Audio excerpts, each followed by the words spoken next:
দরুদ আর সালাম পাঠ করার মাধ্যমে আজকের আলোচনার বিষয় মেয়েদেরকে নিয়ে। কারণ এই পৃথিবীতে যা উন্নতি অগ্রগতি দেখতেছেন, এর অর্ধেক যদি পুরুষ মানুষ করে, অর্ধেক করেছে নারী। কথা বলেন না কেন? মেয়েদের ভূমিকা আছে না? আমরা মেয়েদের ওই ভূমিকা নিয়ে আজকে সূরা রুম থেকে একটা মাত্র আয়াত পড়েছি, আয়াত নাম্বার 21। কত? 21 নাম্বার পারা। এটা আছে 5 নাম্বার পৃষ্ঠা, 5 নাম্বার লাইনে, না 7 নাম্বার লাইনে, 3 নাম্বার রুকুতে। কোরআনে কারিমের এটা 30 নাম্বার সূরা, 60টা আয়াত আছে, 6টা রুকু আছে। আমি আবার একটু পরীক্ষা নেওয়ার জন্য ছাত্রদের বলছি, এটা কোরআনের কত নাম্বার সূরা? 30 নাম্বার। কত আয়াত আছে? কতগুলো? 60টা। রুকু আছে? আমরা যেখান থেকে আলোচনা করছি কয় নাম্বার রুকু? 3 নাম্বার। কোরআনে কারিমের 30 নাম্বার সূরার 21 নাম্বার আয়াত। একটা আয়াত পড়েছি, জবান খুলে কোরআনের সোনালী আয়াত একবার পড়েন, প্রত্যেকটা অক্ষরে অন্তত 10টা নেকি যেন আল্লাহ আমলনামায় এখনই লিখে দেয়। জবান খুলে পড়েন, আউযু বিল্লাহি মিনাশ শাইতানির রাজিম, বিসমিল্লাহির রহমানির রহিম।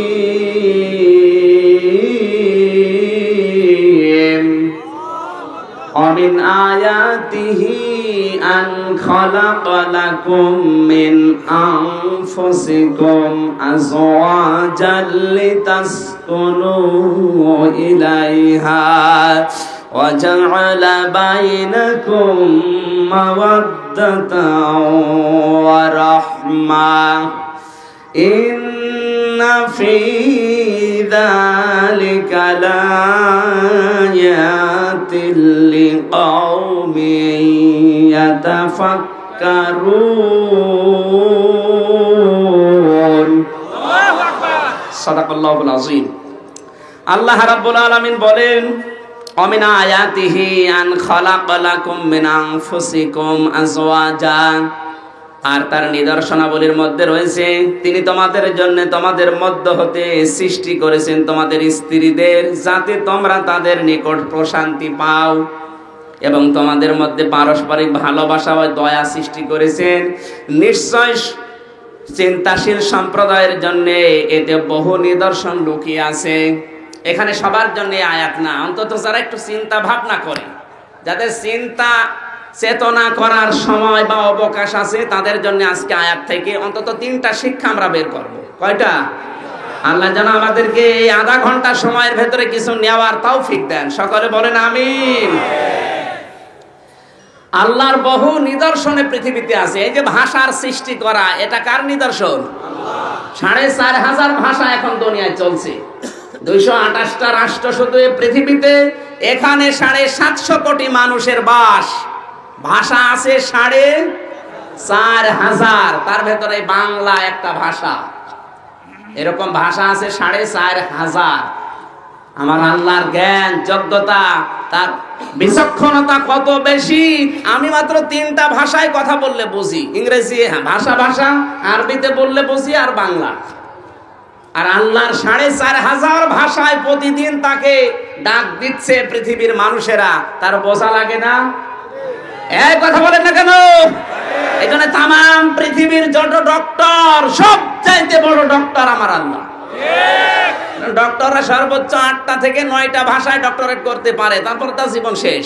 কারণ এক একটা ভাষার উপরে কমপক্ষে 5 বছর, 9টায় করলে 45 বছর, এদিকে 21 বছর বয়স থেকে পড়াশোনা করা লাগে, তো আর কয়দিন বাঁচবে?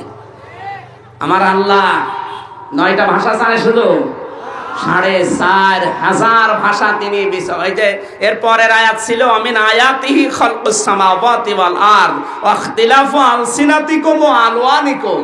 তিনি তোমাদের ভাষা বানিয়েছে, তোমাদের রং বেরং এটা আল্লাহ নিজে বানিয়েছে।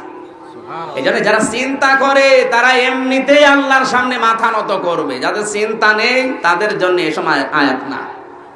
আপনি চিন্তা করবেন আজকের আয়াত নিয়ে। বহু নিদর্শনের ভেতরে অন্যতম নিদর্শন হচ্ছে এই, তোমাদের ভেতর থেকেই তোমাদের স্ত্রীদেরকে আল্লাহ বানিয়েছে। তাহলে আপনার স্ত্রীকে আপনার ভেতর থেকে আল্লাহ বানিয়েছে, এ তথ্য আমরা কোরআন দিয়ে পেলাম। কারণ আমাদের আদি পিতা হযরতে আদম নবী আলাইহিস সালামের বাম পাজরের হাড় থেকেই তার স্ত্রী হাওয়াকে আল্লাহ বানিয়েছিলেন। বলেন আল্লাহ পাক বলেন, তাকে যখন বানিয়ে বাম পাশে রেখে দিয়েছি, ঘুমের তন্দ্রা আচ্ছন্ন ছিল। ঘুম থেকে ওঠার পরে তাকিয়ে দেখে একটা মেয়ে লোক সুন্দরী সুশ্রী বসে আছে। এই পৃথিবীতে 4 জন মহিলাকে আল্লাহ সব চাইতে সুন্দরী বানিয়েছিলেন। তার 1 নম্বরে হযরতে হাওয়া আলাইহিস সালাম, 2 নম্বরে বিশ্ব নবীর মেয়ে ফাতেমাতুজ জাহরা, 3 নম্বরে হযরতে ইব্রাহিম নবীর প্রথম স্ত্রী হযরতে সারা রাদিয়াল্লাহু তাআলা আনহা, 4 নম্বরে ইউসুফ নবী আলাইহিস সালামের স্ত্রী জুলাইখা। এই 4 জন মহিলার মতো সৌন্দর্য কাটিং গঠন আল্লাহ পৃথিবীর কোন মানুষকে দেয়নি। ঐশ্বরিয়া রায় এর ভেতরে আছে। এরে দেখলেই মানুষ পাগল হয়ে যায়। তাহলে জুলাইখাকে দেখলে, ফাতেমাতুজ জাহরাকে দেখলে ও তো না খেয়ে থাকা লাগতো। কত সুন্দর করে আল্লাহ বানিয়েছিলেন আপনি ভাবতেও পারবেন না। ঐশ্বরিয়া যদি এত সুন্দর হয়, তাহলে এর চাইতে কোটি কোটি গুণে সৌন্দর্য আল্লাহ দিয়েছিলেন তাদের এই চেহারার ভেতরে। তার ভেতরে 1 নম্বরে কে? বলেন বলেন। হযরতে হাওয়াকে আল্লাহ বানিয়েই বাম পাজরে রেখে দিলেন। এত সুন্দর সুশ্রী আদম নবী ঘুম থেকে উঠে তাকিয়ে ডাক দিয়ে ধরতে যাচ্ছিলেন। আল্লাহ পাক বলেন, দাঁড়া, তাকানো যাবে না, ধরা যাবে না। হযরতে আদম বলছে, আল্লাহ তাকানো যাবে, ধরা যাবে, কি করলে সেই বুদ্ধি বলেন? আল্লাহ বলছেন, ধরা যাবে, তাকানো যাবে, বিয়ে করা লাগবে। কি করা লাগবে? এখান থেকে যেটা প্রতীয়মান হয়, বিয়ের আগে প্রেম নিবেদন করা হারাম। এটা নবী তাকাচ্ছে, ধরতে যাচ্ছে, আল্লাহ নিষেধ করছে। আর আপনি পার্ক গুলো সব এই করোনার ভেতরে খুলে দিয়েছে, 180 মাইল বেগে চলছে। এরা তো সব বিবাহিত। বলেন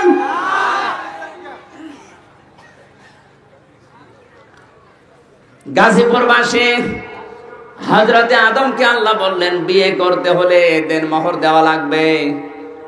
আদম নবী বললেন, আল্লাহ আমার কাছে কিচ্ছু নেই। কিছু নেই তো বিয়ে করার শখ হয় কেন? বিয়ে করার শখ হয় তুমি যেটা দেখিয়েছো এইটা দেখে। নারীর সৌন্দর্যের প্রতি পুরুষদেরকে আল্লাহ দুর্বল করে দিয়েছেন। এই জন্য একটা মহিলাকে দেখা শুধু জায়েজ আছে বিবাহের নিয়তে, তাছাড়া কোনো নিয়তে দেখা জায়েজ নেই। অনেকে বলে, হুজুর আমি ভালো নজরে তাকাই। ওরে শয়তান, এটা টাটকানের ভেতর শয়তান। কিসের নজর তোর? ভালো নজরে তাকাই। একটা মেয়ে লোককে দেখা শুধুমাত্র জায়েজ আছে কিসের নিয়তে? বিবাহ ছাড়া অন্য কোন উদ্দেশ্য তাকালে চোখের সেনা হয়। কিসের? আরো জোরে বলেন, কিসের? আদমকে আল্লাহ রাব্বুল আলামিন বুদ্ধি শিখিয়ে দিলেন, ওয়া আতুহুন্না উজুরাহুন্না ফারিদা। দেনমোহরের টাকা দেওয়া লাগবে, এটা ফরজ। এটা তাও আনন্দ চিত্রে দেওয়া লাগবে। হযরতে আদম বলে, দেওয়ার মতো আমার কাছে অন্তত এখন আর কিছু নেই। ওই সময় মহান আল্লাহ জানিয়েছেন, আদম আমার নবী মুহাম্মদুর রাসূলুল্লাহর উপরে 10 বার দরুদ পাঠ করো, ওইটাই আমি দেনমোহর হিসাবে কবুল করে নেব। বিশ্ব নবীর উপরে 10 বার দরুদ আর সালাম পাঠ করার পরে তাদের বিবাহ হয়ে গেল। আল্লাহ এবার আদমকে ডাক দিলেন, ওয়াকুলনা ইয়া আদাম উসকুন আনতা ওয়া যাওজুকাল জান্নাতা ওয়া কুলা মিনহা রাগাদান হাইসু শি'তুমা ওয়ালা তাকরাবা হাদিহিশ শাজারাতা ফাতাকুনা মিনাজ যালিমিন। সূরা বাকারার ভেতরে আছে। আল্লাহ পাক আদমকে ডাক দিয়ে বললেন, বিবাহ হয়ে গেছে, বউ নিয়ে এবার জান্নাতের ভেতরে চলে যাও। জান্নাত কার বাড়ি? আদম নবীর। কার বাড়ি? আদম আলাইহিস সালাম আমাদের কি হন? বাবা। বলেন কি হন? বিয়ে করার পরে বউ নিয়ে এই জন্য বাবার বাড়ি যাওয়া লাগবে, নির্দেশ আল্লাহর। অথচ এখানে কত মানুষ বসে আছে বিয়ে করে ঘর জামাই থাকে। এই যে হুজুর, এটা না ভাই, এমনি বলছি এই হুজুর না। কত মানুষ এরকম ঘর জামাই নেই। সেদিন ওই কিসে কোন জায়গায় যেন যশোরে গিয়েছিলাম এক পাড়ায়, শুনলাম এই পাড়ার নাম হচ্ছে ঘর জামাই পাড়ায়। তার মানে পাড়ায় যা আছে সব জামাই, বিয়ে করলেই থেকে যায়। ও আরো নিয়ে যাবে বউ না, ও নিজে সব থাকে। গাজীপুর বেশি। সত্যি করে বলেন তো, ঘর জামাই কারা আছেন? হাত তোলেন তো দেখি। আলহামদুলিল্লাহ, একজন শুধু। গাজীপুরে শুনলাম ঘর জামাই বেশি, তাই একজন কেন? নাকি এলাকায় বিবাহ শাদী বন্ধ হয়ে গেছে? একটু খেয়াল করেন তো শব্দের দিকে।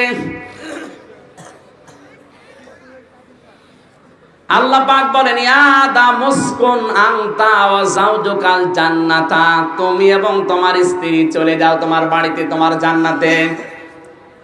ওয়াকুলা, এদিকে খেয়াল করেন, ওয়াকুলা 1 বছর না 2 বছর? 2 বছর। ওয়াকুলা, আনতা ওয়াকুলা আল্লাহ দেয়নি।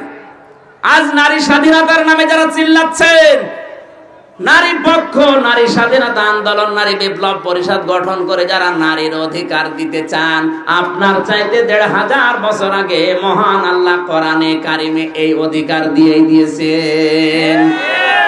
নারীদেরকে অধিকার দিয়েছেন কে? আপনি আর কতটুকু অধিকার দিতে পারবেন? মহান আল্লাহ পাক যে অধিকার দিয়েছে, বাংলাদেশের মেয়েরা জানে না। তাই এরা যদি জানতো তাহলে এই অধিকার আদায়ের জন্য রাজপথে মিছিল শুরু করত। নারী আর পুরুষের সমান অধিকার চাই, সব জায়গায় সমান করা ঠিক না, আপনি পারবেনও না। মেয়েরা যদি বলে, দেখো সমান অধিকার দিতে হলে আমি 2টা সন্তান তোমারে দিয়েছি, আগামী বছর একটা মেয়ে লাগবে, তোমারে দেওয়া লাগবে, আপনি পারবেন? শুধু এটা দেওয়াই না, আমি দেয়া প্রতি বছরে বছরে তোমার সন্তান আমি দেব, কিন্তু দুধ পান করাতে আমি পারবো না। তোমার এবছরের থেকে 2 বছর দুধ পান করানো লাগবে, পারবেন? সে মেশিন পত্র তো নেই, আপনি পারবেন কি করে? সমান অধিকারের জন্য চিল্লায়, বাস্তবতা বোঝে? এগুলো সমান অধিকারের নাম নিয়ে চিল্লা পাল্লা করা না, এগুলোর কাম সব লুচ্চামি আর ভণ্ডামি। এরা নারীকে সামনে দিয়ে এরা ভোগ করতে চায়। পল্টনের ময়দানে চিল্লাচ্ছে, এত চিল্লিয়েছে দম লেগে গেছে। নারীর পক্ষ আমরা চাই, নারীর সমান অধিকার চাই। বাড়িতে এসে স্ত্রীকে বলছে, আর চিন্তা নেই তোমাদের অধিকার আজকে সমান করে দিলাম। স্ত্রী একটু বিচক্ষণ ছিল, ডাক দিয়ে বলছে, কি করলে? বলে, আজকে থেকে আমরাও যেমন তোমরাও সেরকম, আমরাও কাজকর্ম করি মাঠে ময়দানে, তোমরাও করবা, আমরা ব্যবসা বাণিজ্য করি, তোমরাও করবা, আমরাও খোলামেলা থাকি, তোমরাও থাকবা। স্ত্রী বিচক্ষণ ছিল, এই জন্যে ডাক দিয়ে বলছে, স্বামী দাঁড়ান, আজকে খাবারের ভেতরে একটু লবণ বেশি দিয়েছে, যেই জিনিস খেলে পেটে কামড় ধরে ওই রকম জিনিস দিয়েছে। খাবারের পরে ওর পেটে কামড় আরম্ভ করেছে। ডাক্তারের কাছে গিয়েছে, ডাক্তার বলছে, আমি তো একবারে ঔষধ দিতে পারবো না, আপনার পরীক্ষা করা লাগবে। আপনি আগামীকাল প্রসাব প্রথমে ধরবেন, ওইটা নিয়ে আসবেন, আগে দেখবো যে আপনার অন্য কোনো রোগ আছে কিনা। সকালবেলা প্রসাব রেখে দিয়েছে।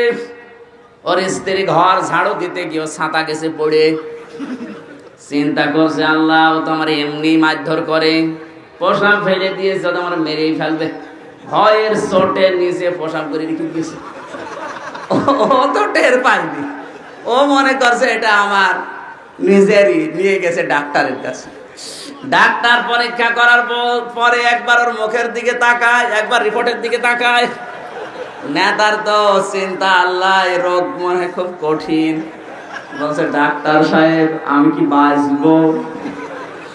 ডাক্তার বলছে, তুমি বাঁচবা কিনা জানি না, কিন্তু যিনি ঢুকলো কি করে, কারণ এটা তো তোমার আশা কথা না।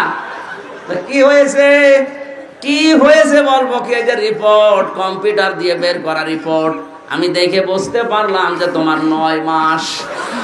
9 মাস মানে আর মাত্র 1 মাস 10 দিন বাকি আছে।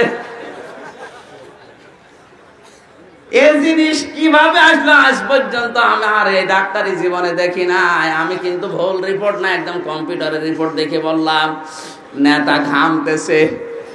এক দৌড়ে বাড়িতে গিয়ে বলছে, ফকির মা কি আমার 9 মাস? 9 মাস মানে এই দেখো রিপোর্ট, কম্পিউটার দিয়ে বের করা রিপোর্ট। ডাক্তার বলে যার বেশি দিন বাকি নেই, মাত্র 1 মাস 10 দিন আছে। তোমার তো পরপর 2টা ছেলে হয়েছে, আমার হবে আমি তো জানি না।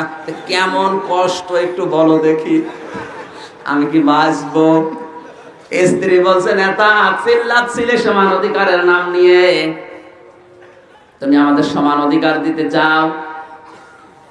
তোমার সাথে 9 মাসের নাম শোনার পরে হাঁপানি উঠে গেছে। আসলে 9 মাস তোমার না, ও 9 মাস আমার। ও পোশাক আমি রেখেছিলাম। এক্ষুনি তওবা করো। সমান অধিকার যদি নিতে চাও, সত্যি সত্যি বলো, আমি কিন্তু 2টা সন্তান তোমার উপহার দিয়েছি। এবার যদি সন্তান নিতে চাও, তোমার দেওয়া লাগবে। আন্দাজে চিল্লাও। আল্লাহ পাক বলেন, আদম আংটা না দিয়ে একবারে কোলা দিয়েছি কেন জানো? যেই পরিমাণের খাবার, যেই মানের খাবার, যেই মানের পোশাক তুমি পরবা, ওই মানের পোশাক, ওই মানের খাবার বউকেও খাওয়ানো লাগবে। এটা নফল না ফরজ? ফরজ। কোরআনের আসল নির্দেশ এটা। কোলা একবারে দিবসন দিয়েছে। সারা দুনিয়ার নারী পক্ষ নারীর সাথে আন্দোলন মিলিয়ে এরকম অধিকার নারীকে দিতে পারবে না। বিশ্বনবী আয়াতের ব্যাখ্যা করতে গিয়ে জানিয়েছেন, অকুলা শব্দটা দিয়ে আল্লাহ জানিয়ে দিলেন, স্ত্রীর প্রতি পক্ষপাতিত্ব করা যাবে না। তোমার মানের খাবারটার দিকে একটু খেয়াল করবা। যে মানের খাবার, যে মানের পোশাক পরো, ওইটা কিন্তু স্ত্রীর দিকে ঢেলে দেওয়া লাগবে ওই পরিমাণ। মানুষ আমরা অনেকেই দেখি রাস্তাঘাটে, বাজারে, হোটেলে মরণের খাওয়া খায়, আর বাড়ি যাওয়ার সময় বাদাম নিয়ে যায়। যেই মানের আপনি পোশাক আশাক বানান পরেন, আপনার এক একটা কাপড়ের গজ হচ্ছে 2000 টাকা, আর ওরে 3 পিস কিনে দিয়েছে 250 টাকা। হবে? বলেন। আমার কিন্তু অসুবিধা নেই, কারণ এই টুপি, এই যে হুজুরের দেওয়া হাদিয়া, এই রুমালটা দিয়েছে সেই দিনে কক্সবাজার থেকে একজন, এরপরে জামাটা একজন দিয়েছে কুষ্টিয়ার, পায়জামা একজনের। আমার শুধু চামড়ার শরীর ছাড়া কিচ্ছু নেই, সব হাদিয়া। এজন্য আমি যদি আমার বউকে কিছু নাও দেই, আমি ধরা খাবো না। ধরা খাবে হুজুর যে মানের পোশাক পরে, ম্যাডামকে যদি ওইটা না দেয়, ধরা খেয়ে বসে আছে। এজন্য কোলা খুব গুরুত্বপূর্ণ শব্দ। হে আদম, বউ নিয়ে বাড়ি যাও। বাড়ি যাবার পরে তুমি যে মানের খাবার, যে মানের পোশাক পরবা, খাবা, ওই পরিমাণে ওকে দেবা। শুধু তা না, অকুলা মিনহা রগদান হাইযু শি'তুমা, ওকে মাঝে মাঝে বেড়াতে নিয়ে যাবা, আনন্দের জন্য বিভিন্ন জায়গায়। সুবহানাল্লাহ বলতে পারেন না? নারীকে আনন্দ দেওয়া লাগবে বিভিন্ন জায়গায়। আপনি নিয়ে যাবেন আত্মীয় স্বজনের বাড়িতে, যেখানে গেলে আপনি কি করতে পারবেন, ওয়ালা তাকরাবা হাযিহিস শাজারাতা ফাতাকুনা মিনাজ জালিমিন, ওই গাছের কাছে যাবা না, যেই গাছের কাছে গেলে তোমরা জালেম হয়ে যাবে। এই গাছ মানে শুধু গন্ধম গাছ না, এই গাছ মানে আল্লাহর নিষিদ্ধ বর্ডার। সুতরাং এমন আত্মীয়র বাড়িতে যাওয়া যাবে না, এমন বিবাহ অনুষ্ঠানে বউ নিয়ে যাওয়া যাবে না যেখানে গেলে আপনারও পর্দা থাকে না, বউরও পর্দা থাকে না। এরকম অনুষ্ঠান দেশে আছে না নেই? তাহলে আপনি জালেম হয়ে যাবেন এবং জালেম হয়েই মরবেন। এখন যদি বলেন স্ত্রী আমার কথা শুনতে চায় না, যেতে চায়, 1 বার 2 বার 3 বার ওয়ার্নিং দেবেন। 4টা সংশোধনী আছে। প্রথমে তাকে ওয়াজ করবেন, ফারিজুহুন্না। 2 নম্বরে ওয়াহজুরুহুন্না ফিল মাদাজি'i, তার বিছানা আলাদা করে তাকে সংশোধন করবেন। 3 নম্বরে ওয়াদরিবুহুন্না, মৃদু আঘাত করবেন, শাসাবেন, চোখ মুখ গরম করবেন। এরপরেও যদি দেখেন না, তাহলে তার আত্মীয় স্বজন আর আপনার গার্জিয়ানকে ডাক দিয়ে বলবেন, এটা আমার রাখা সম্ভব না, আপনারা কি করবেন করেন। এই 4টা পদক্ষেপ নেওয়ার পরেও যদি দেখেন না আর সম্ভব না, ও আমার কথা শোনে না, তখন তাকে প্রথম মাসে 1 তালাক দেবেন। আবার 30 দিন দেখবেন, যদি 30 দিনে দেখেন না ফেরে না, তখন 30 দিন পার হওয়ার পরে আর 1 তালাক। এদিকে 30 দিন, ওদিকে 30, কত দিন?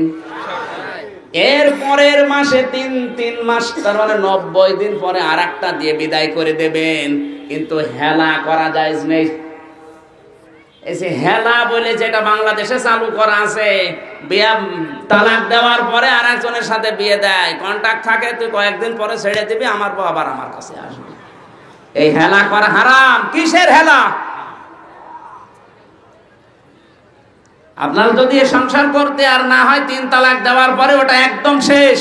হ্যাঁ, ও যদি ইচ্ছা করে বিয়ে করার পরে যদি কোনো জায়গায় থেকে আবার তালাক প্রাপ্ত হয়, ছেড়ে দেয়, এরপরে ইদ্যত পালন করার পরে আপনি বিবাহ করতে পারবেন। আপনার তখন তো ভালোই রুচি নেবে নাকি? ও কথা বলছে না। এই জন্য তালাকের মতো নিকৃষ্ট কাজ খালি রাগ হলেই বলে ফেলবেন না, তোর 14 বংশ তালাক দিয়ে দিলাম। তালাক দেওয়ার সিস্টেম আমি কয়টা বলেছি, কয়টা ধাপ বলেন বলেন। প্রথমে তাকে ওয়াজ করা লাগবে। কি করা লাগবে? এরপরে বিছানা আলাদা করে দেখবেন যে সংশোধন হয় কিনা। এরপরে মারধর করা, চক্রানো, গরম দেওয়া। এরপরে শেষ পর্যায়ে গার্জিয়ান ডাক দিয়েও যদি আর না হয়, 90 দিন সময় পাচ্ছেন। কতদিন? এতগুলো স্টেপ পার করার পরে আল্লাহ চায় যে সংসার অন্তত আলাদা হোক। কারণ এই মহিলার জন্য তুমি জাহান্নামে যাবে, আল্লাহ এটা চায় না। কারণ অধিকাংশ পুরুষ মানুষ জাহান্নামে যাওয়ার জন্য সর্বোত্তম যেটা, সর্বশ্রেষ্ঠ মাধ্যম হচ্ছে তার স্ত্রী, এবং তাকে জান্নাতে নিয়ে যাওয়ার জন্য সর্বোত্তম মাধ্যম হচ্ছে তার স্ত্রী। কেন বললাম এই কথা? বিশ্বনবী মুহাম্মদুর রাসূলুল্লাহ সাল্লাল্লাহু আলাইহি ওয়াসাল্লাম তার মেয়েকে মাঝে মাঝে বিভিন্ন কাহিনী শোনাতেন।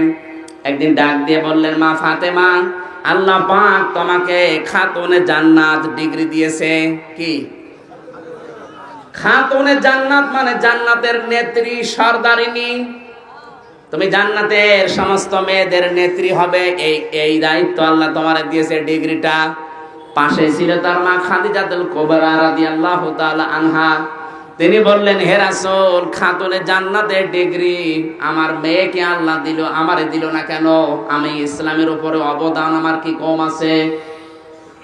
আল্লাহর নবী বললেন, খাদিজা, আমি কিন্তু এটা দেইনি, এটা আল্লাহ নিজে দিয়েছেন।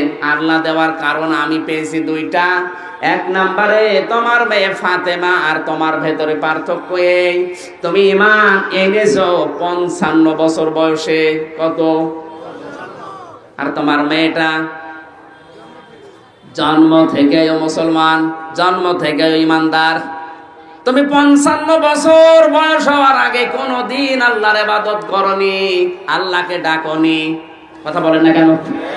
আর এই মেয়েটা জন্মের পর থেকেই ঈমানদার, আল্লাহকে ডাকাডাকি করে, আল্লাহর ইবাদত করে। খাতুনে জান্নাত, জান্নাতের নেত্রী, এটা ওরে দেবে না তোমারে দেবে। এখান থেকে প্রতীয়মান হয়, মেয়েরা যদি জান্নাতে যেতে চায় তার ইবাদত করা লাগবে।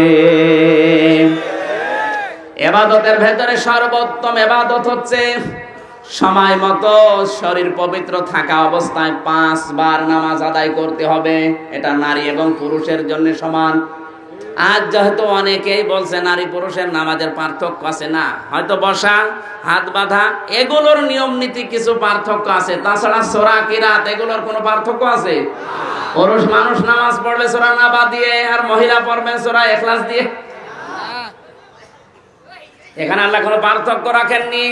তার শারীরিক গঠনের কারণে হয়তো হাত বাঁধা দিয়ে, বসা দিয়ে, এগুলোই কিছু পার্থক্য থাকতে পারে। কিন্তু সাল্লু কামা রাআইতুমুনি ওয়াসাল্লি, এই হাদিস শুধু পুরুষের জন্য না, নারী পুরুষ সবার জন্য। জোরে বলেন সুবহানাল্লাহ। মা বোন যারা এসেছেন, আপনার ইবাদত আপনি বাড়িয়ে দেবেন। ইবাদত মানে যে শুধু নামাজ তা না, আপনার ভালো ব্যবহার, এইটাও ইবাদত। এই কথা বলেন না কেন? আকুলু লিন্নাসি হুসনা, এমনকি মানুষের সাথে হাসি মুখে কথা বলা, এইটাও ইবাদত। কিন্তু মেয়েরা কথা বলবে কাদের সাথে, তার লিমিট আছে না নেই? সবাই বলেন। একটা মেয়ে লোক হাসি মুখে কথা বলবে কার সাথে? না না, শুধু স্বামী। 14 জন পুরুষের নাম আমি কোরআনে কারিমে পেয়েছি। 14 জন পুরুষের নাম পেয়েছি, একটু লিখে নেন যারা এসেছেন। একজন মহিলা 14 জন পুরুষের সাথে কথা বলতে পারবে, দেখা করতে পারবে, কিন্তু মুখমণ্ডল, হাতের কবজি আর পায়ের পাতা বাদ দিয়ে পুরা শরীর ঢেকে রাখা লাগবে। আর যারা ফাটা পায়জামা পরে, ফাটা পায়জামা ছিলেন না, নিচের দিকে আবার এক হাত চিরা, এক হাতের বেশি চিরে রাখে, এর ভেতরে কোন ফজিলত আছে আপনি বলেন তো? এর ফজিলত এই, আমার যতটুকু ধারণা, পর পুরুষকে আকৃষ্ট করা, এইটা ছাড়া কিছু নেই। কথা বলেন ঠিক কিনা? মেয়েরা যারা এসেছেন, সম্মানিতা মা বোনেরা, যে বোরকাগুলো এখন বানাচ্ছেন টাইট ফিট, এমব্রয়ডারি করা, ফুল ফুলওয়ালা, এই বোরকা আপনার জন্য পর্দা না, এটা ফ্যাশন, এটা আপনার জন্য জায়েজ না। এখন আবার একটা বোরকা বেরিয়েছে, এই বোরকায় পর্দা না, এই বোরকার জন্য আবার আর একটা বোরকা লাগে। কথা বুঝতেছেন? শরীরের অঙ্গ প্রত্যঙ্গ গুলো সব উদ্ভাসিত হয়ে থাকে, ওইটা ঢাকার জন্য আবার আর একটা বোরকা লাগে। এটা বোরকা না ফ্যাশন? ইসলামের কোন নিয়ম নীতি বিধানকে আপনি ফ্যাশন হিসাবে যদি পালন করেন, আপনি কুফরি করলেন। এই জন্য মেয়েদের পর্দা হচ্ছে আবু হানিফা রহমতুল্লাহ আলাইহির মত অনুযায়ী, হানাফি মাযহাব অনুযায়ী, একটা মেয়ে লোকের সতর হচ্ছে মুখমণ্ডল, পায়ের পাতা আর হাতের কবজি বাদ দিয়ে পুরা শরীর ঢেকে রাখা লাগবে। হ্যাঁ, এই তিনটা বাদ দিয়ে পুরা শরীর ঢেকে আপনি কয়জনের সাথে কথা বলতে পারবেন? জোরে বলেন, কয়জন? 1 নম্বরে নিজের বাবা, 2 নম্বরে দুধ বাবা, 3 নম্বরে মামা। এটা কিন্তু আবার আপন মামা হওয়া লাগবে। রিকশা চালককে ডাক দেবো, মামা, কিছুক্ষণ পরে দেখা যাচ্ছে অ্যাক্সিডেন্ট করেছে। আমি বিশ্ববিদ্যালয়ে থাকাকালীন দেখেছি মেয়েরা রাস্তায় দাঁড়িয়ে বাসওয়ালাকে ডাক দিয়ে বলছে, মামা, বাস দাঁড়িয়ে গেছে। উনি ওঠার পরে মামার পাশে বসা, মামা ওর দিকে তাকিয়ে অ্যাক্সিডেন্ট করেছে। কি মামা না মামি? এই মামা না, এই রিকশা চালক, ভ্যান চালক, বাস চালক না, মামা হওয়া লাগবে নিজের আপন মামা। কথা বুঝতেছেন? এরপরে চাচা, এটা আপন চাচা। এরপরে শ্বশুর, এটা আপন শ্বশুর। অনেকে ধর্ম শ্বশুর বানায়, কিছুদিন পরে দেখা যায় ধর্ম শ্বশুরের সাথে আল্লাহর রাস্তায় গেছে। বলেন নাউজুবিল্লাহ, এই শ্বশুরে হবে না। এরপরে আপন ভাই, দুধ ভাই, দাদা ভাই, নানা ভাই আর নাতি। এরপরে নিজের ছেলে, ভাইয়ের ছেলে, বোনের ছেলে, নিজের মেয়ের জামাই। মেয়ের জামাই মানে এদিকে কি বলে? মেয়ের যে স্বামী আছে, ওই স্বামী আপনার কি হয়? কথা বলেন না কেন? ঢাকা একটু উল্টা পাল্টা আছে মনে হয়। আমাদের এলাকায় মেয়ের জামাইকে না, মেয়ের স্বামীকে শাশুড়ি জামাই বলে ডাকে, আর এলাকায় মেয়ের স্বামীকেও মেয়ের জামাই বানিয়ে দেয়। না, মেয়ের যার সাথে বিয়ে দিলেন এই পুরুষের সাথে শাশুড়ি দেখা করতে পারবে, কিন্তু খোলা রাখবে মুখমণ্ডল, হাতের কবজি আর পায়ের পাতা, চুল ঢাকা রাখা লাগবে। কারণ চুল হচ্ছে মেয়েদের সতরের অন্তর্ভুক্ত। মেয়েরা যারা এসেছেন, এই 14 জনের বাইরে যদি আপনি মোবাইলেও কথা বলেন, কতটুকু আওয়াজে বলবেন সেইটাও আল্লাহর কোরআন নির্ধারিত করে দিয়েছে। সূরা আহজাব 22 নম্বর পারা, 1 নম্বর পৃষ্ঠা, 3 নম্বর লাইনের 32 নম্বর আয়াত। এটা তাফসীরে মাযহারিতে আছে। আল্লাহ পাক বলেন, ইয়া নিসান নাবিয়্যি লাসতুন্না কাহাদিম মিনান নিসাই ইত্তাকাইতুন্না ফালা তাখদা'না বিল কওলি ফায়াতমা'আল্লাযী ফী কলবিহি মারাদু ওয়া কুলনা কাওলাম মা'রুফা। জোরে বলেন আল্লাহু আকবার। আল্লাহ তাআলা বলেন, হে নবীর স্ত্রীরা, নবীর স্ত্রীরা উম্মতের জন্য কি হয়? এই জোরে বলেন না কেন? মায়ের সাথে কোন যত খারাপ মানুষ হোক, ও খারাপ ধারণা করে, বলেন বলেন। এরপরেও আল্লাহ তাদেরকে ডাক দিয়েছেন, কোন সৈয়দ বংশের মেয়ে না, কোন শেখ বংশের মেয়ে না, সরদার বংশের মেয়ে না, আল্লাহ সরাসরি ডাক দিয়েছেন নবীর স্ত্রীদেরকে, যারা আমাদের মা।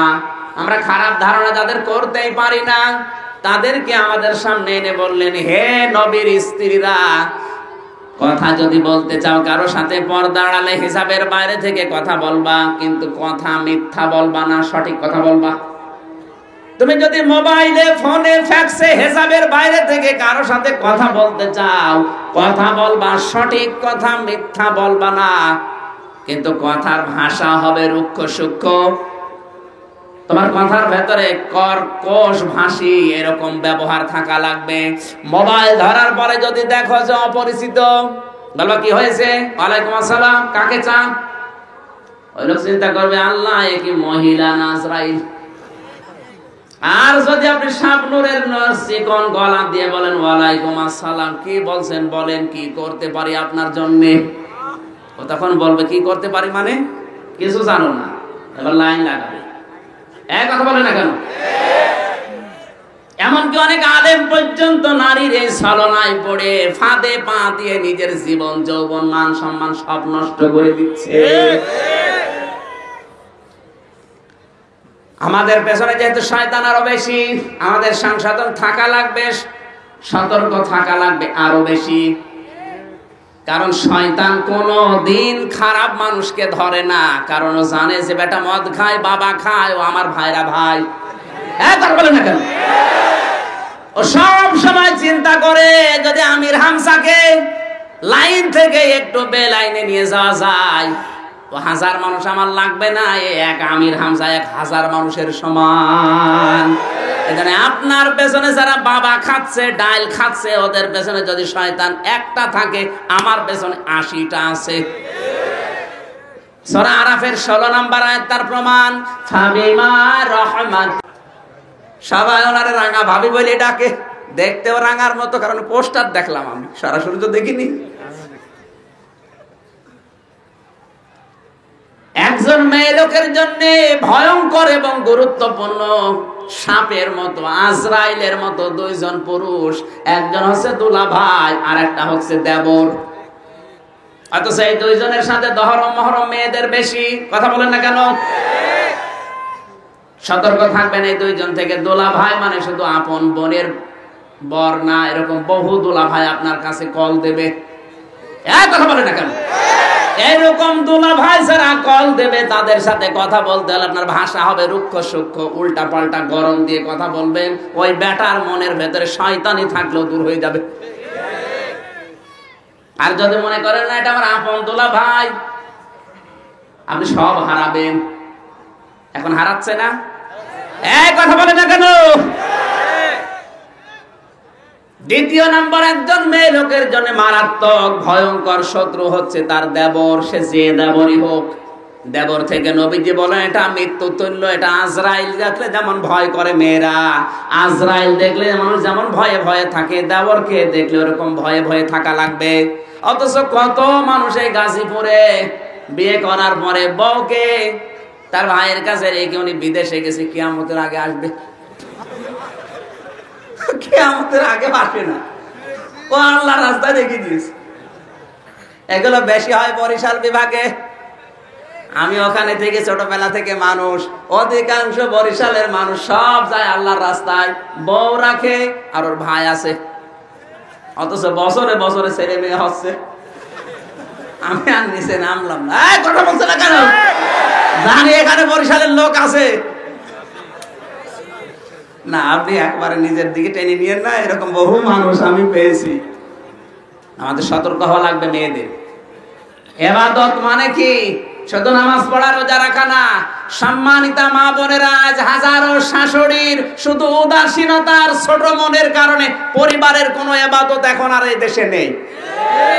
অধিকাংশ মেয়ের মা যারা, তারা গল্প করে বসে বসে, ও বউ কি আমার জামাইটা আল্লাহর ওলি, আমার মেয়ে যা বলে ও তাই শোনে, উঠতে বসতে সব সময় আমার মেয়ের আনুগত্য করে চলে। এরকম জামাই দেশে একটাও নেই।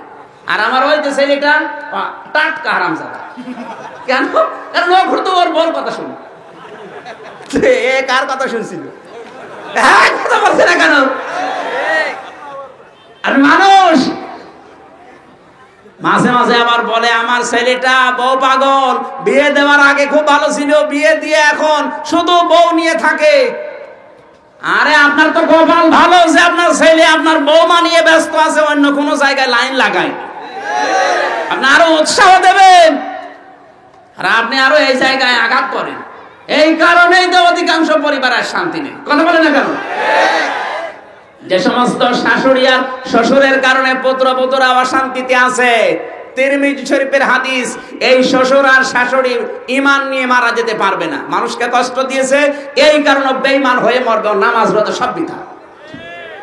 এরকম শ্বশুর শাশুড়ি দেশে নেই? সম্মানিত ভাইরা, মা বোনেরা, আমি দ্বিতীয় পয়েন্টে যাচ্ছি না, শেষ করে দেব। আল্লাহর নবী মুহাম্মদুর রাসূলুল্লাহ সাল্লাল্লাহু আলাইহি সাল্লাম জানিয়ে দিলেন, মা ফাতেমা, তোমার মা তোমারে আজকে খাতুনে জান্নাত ডিগ্রি দেওয়ার পরে সহ্য করতে পারছে না। ভালো করে শুনে রাখো, ও খাদিজাতুল কুবরা, তোমার মেয়ে ফাতেমাকে আল্লাহ জান্নাতের সরদারিনী বানিয়েছে এই কারণে, কারণ তুমি 55 বছর আগে পর্দা কি বুঝতে না। মক্কায় বিভিন্ন মানুষের সাথে তোমার দেখা সাক্ষাৎ করা লেগেছে ব্যবসায়িক কারণে, তোমার নাক কেমন মুখ কেমন সব মানুষ দেখেছে, আন্দাজ করা শেষ। কিন্তু ঘরের ভেতরে যে মেয়েটা আছে ফাতেমা, ওকে দেখেছে কয়জন? হযরতে খাদিজা বললেন, হে নবী, হে রাসূল, ও তো জন্ম থেকেই পর্দা নিষেধ। এখান থেকে আমরা বুঝলাম মেয়েরা যদি খাতুনে জান্নাত ফাতেমা তো জাহরার সাথে জান্নাতে যেতে চায়, অবশ্যই তাদেরকে পর্দা মেনে চলা লাগবে। যারা পর্দা মানে না ওদের জন্য জান্নাত হারাম, এটাই ফাইনাল কথা। ওদের নামাজ রোজা হজ যাকাত সব বৃথা, কারণ মেয়েদের প্রথম ফরজ হচ্ছে পর্দা। বলেন, আর পর্দা মানে ঘরের ভেতরে পড়ে থাকবেন আর বাইরে আসবে না। না, আকারনা ফি বুয়ুতিকুন্না ওয়ালা তাবাররাজনা তাবাররুজাল জাহিলিয়াতিল উলা, মেয়েরা ঘরের পরিবেশে থাকবা, বাইরে যাবার সময় তাবাররুজ করে জাহিলি যুগের মেয়েদের মতো বের হবা না। এখানে তাবাররুজের অর্থ আমি পেয়েছি তিনটা। এক নম্বরে যেই মেয়েরা বাইরে আসার সময় সাজগোজ বাড়িয়ে দেয়, 2 নম্বরে মাজাহিরে তুলে চলে, 3 নম্বরে 8-60 ছোটখাটো পোশাক পরে বের হয়, এগুলো তাবাররুজের অর্থ। কিসের? আমাদের মেয়েদের আল্লাহ তাবাররুজের 3টি অর্থ থেকে যেন বাঁচিয়ে দেন, আমিন। আমরা স্ত্রীর কিছু দায়িত্ব আর কর্তব্য ছিল, বিশেষ করে স্ত্রীর দায়িত্ব 4টা আর স্বামীর দায়িত্ব 4টা। আমি 11টা পর্যন্ত সময় নিয়েছিলাম, 11টা 5 বাজছে, আমি আর কথা বলছি না, শেষ করে দিলাম। আপনাদের ধৈর্যের বাঁধ হয়তো ভেঙে যাচ্ছে।